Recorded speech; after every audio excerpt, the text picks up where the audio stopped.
Gracias por acompañarnos en este domingo de adoración.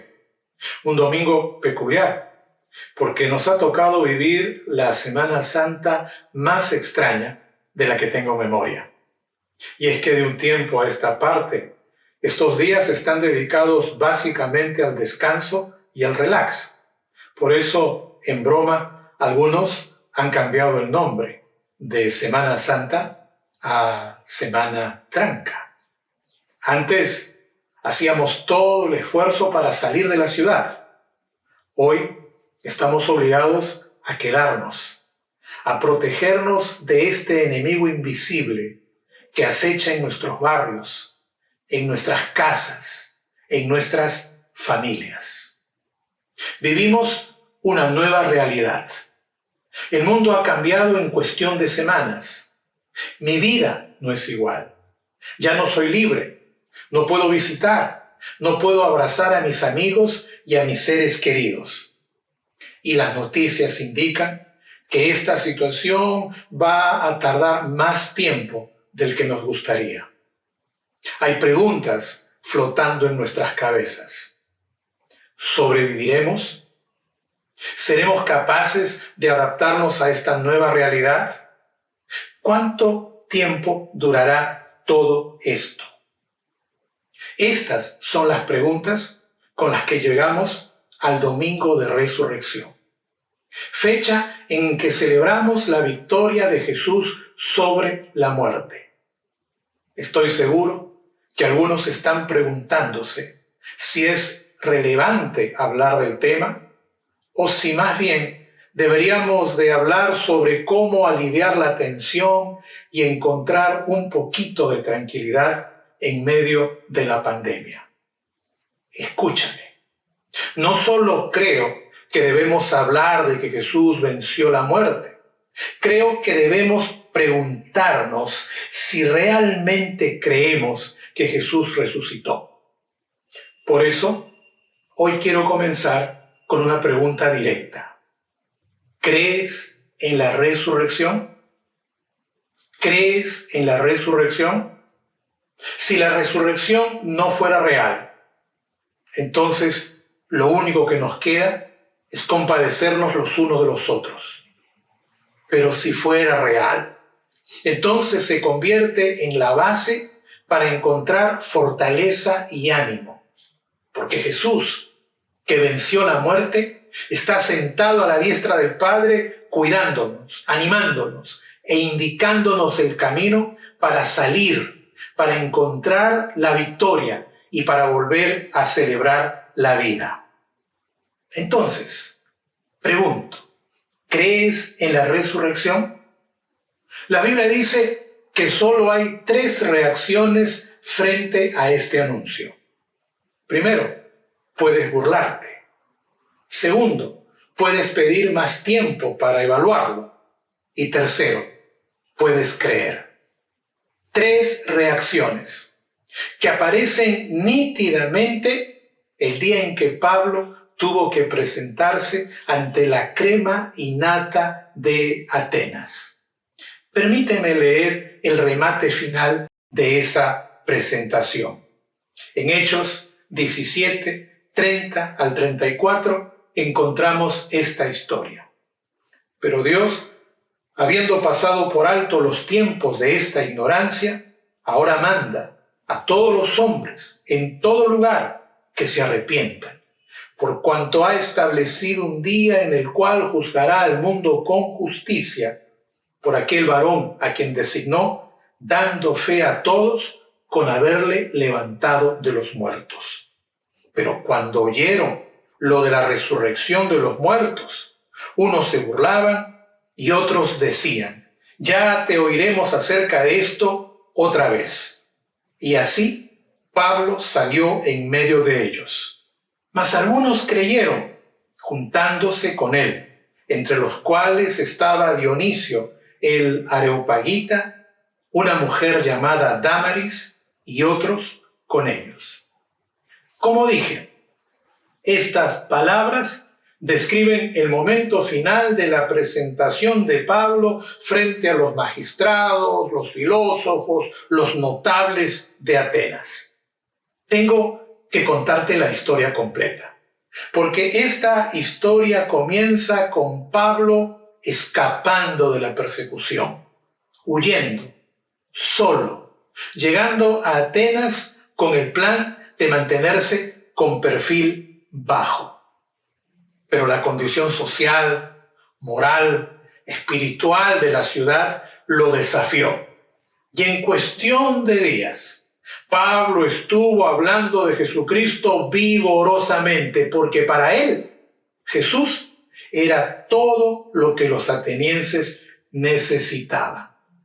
Los atenienses eran famosos por su cultura, por su conocimiento, por su intelectualidad. Ellos eran orgullosos, seguros de sí mismos, cuidaban su fama, su prestigio. Por eso tenían una ley para normar las ideas que se promovían. Nadie podía hablar cosas nuevas si primero no recibía un permiso. Entonces, cuando oyeron que Pablo estaba hablando de un tal Jesús del que jamás habían oído algo, lo llevaron directamente a los magistrados para averiguar si tenía permiso o si iba a recibir una prohibición. De esa manera, sin pensarlo, Pablo terminó delante de una audiencia que jamás imaginó. Allí estaban los magistrados, los filósofos, los intelectuales, los nobles de Atenas, listos a examinar el mensaje cristiano. En pocas palabras, la fe cristiana tenía que dar examen. Cierro mis ojos y puedo imaginar la tensión en el rostro de Pablo, quien puesto de pie buscó a su alrededor algún rostro amigo que le hiciera barra. No encontró ninguno, solo miradas penetrantes que buscaban una falla para rechazarlo.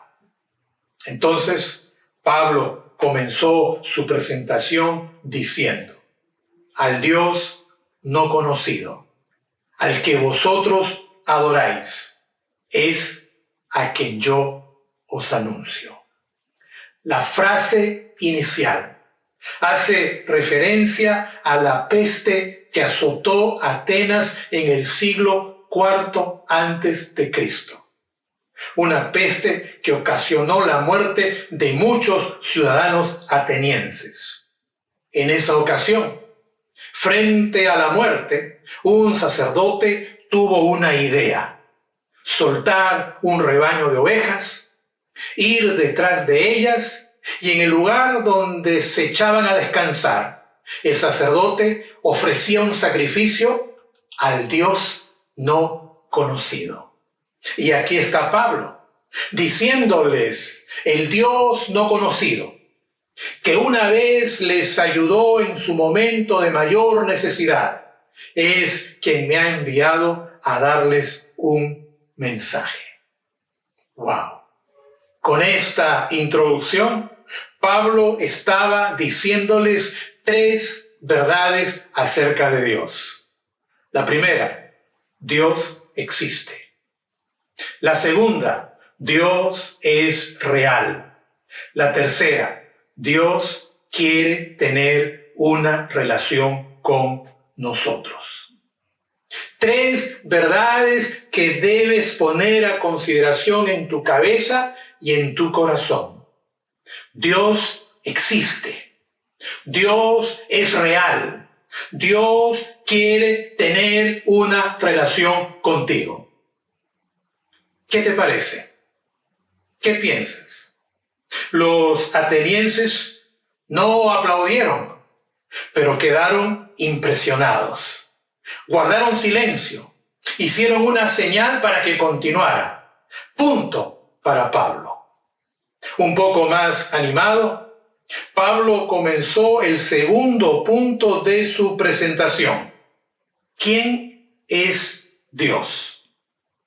Los atenienses tenían ideas peculiares acerca de Dios. Creían que había muchos dioses. Creían que los dioses eran semejantes a los hombres en sus pasiones, rivalidades, competencias. Creían que los dioses andaban ocupados en sus cosas, dejando a la suerte a los seres humanos.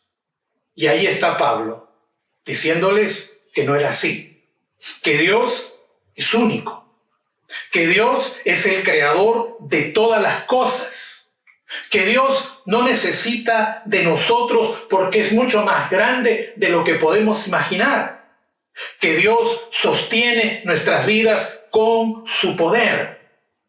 Y mientras lo escuchaban con atención, Pablo remató con esta frase: ciertamente no está lejos de cada uno de nosotros, dándoles a entender que Dios está cerca, que Dios es próximo, que Dios está junto a ti, está junto a mí. ¿Qué te parece? ¿Qué piensas?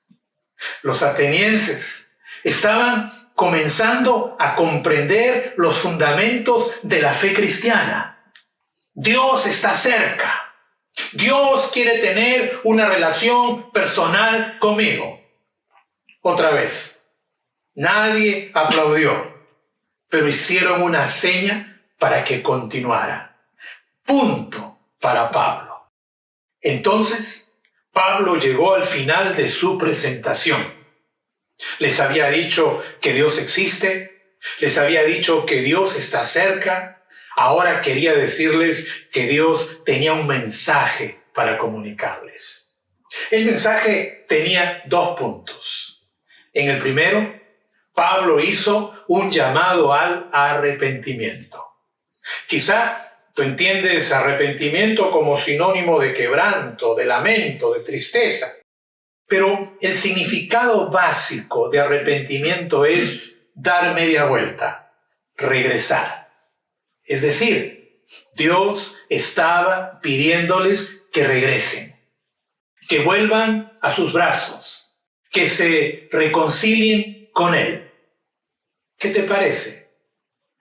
¿Qué piensas? Creo que volver a los brazos de Dios es una invitación maravillosa que nadie podría negarse a aceptar. Así que, punto para Pablo. Va ganando por goleada, 3-0. Con mucha más confianza, Pablo está a punto de entregar el segundo y último punto del mensaje. Allí comenzaron los problemas. Porque Pablo les dijo que para volver a los brazos de Dios tenían que creer en Jesucristo. Creer que resucitó de entre los muertos, que venció la muerte y que debe ser reconocido como Señor y Rey. No bien terminó de mencionar la resurrección de Jesucristo cuando comenzó el escándalo. Los filósofos se levantaron para gritar que no había nada después de la muerte, que todo estaba aquí y que lo importante era sentirse bien. Otros empezaron a discutir que Dios está en todo lugar, que todos tenemos una parte de Dios. Nadie quiso reconocer a Jesús como Señor y Rey. Nadie quiso cambiar de idea. Todos se mantuvieron en sus convicciones originales. Por eso, mientras todos gritaban, se burlaban y mostraban desprecio, los guardias condujeron a Pablo a la salida.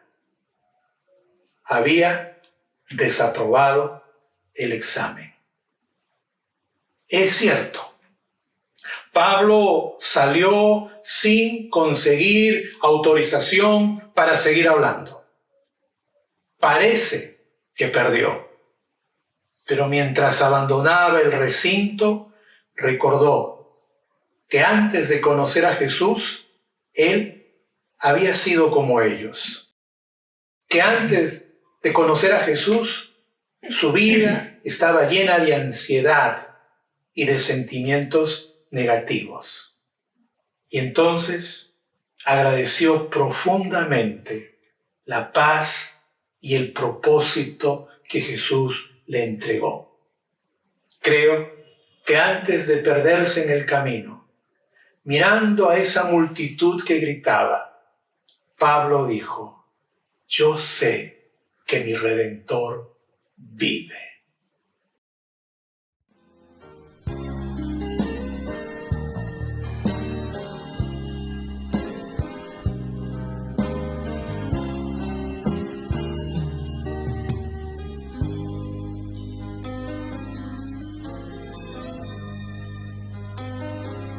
Sé que mi Redentor vive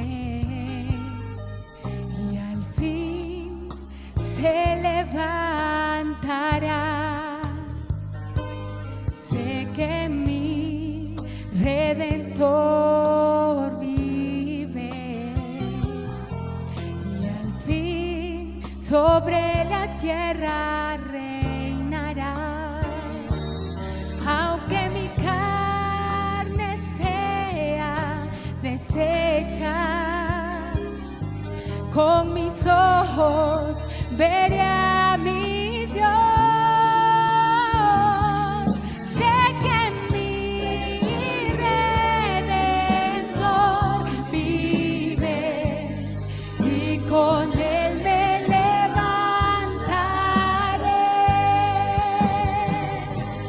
Sé que mi Redentor vive y con él me levantaré.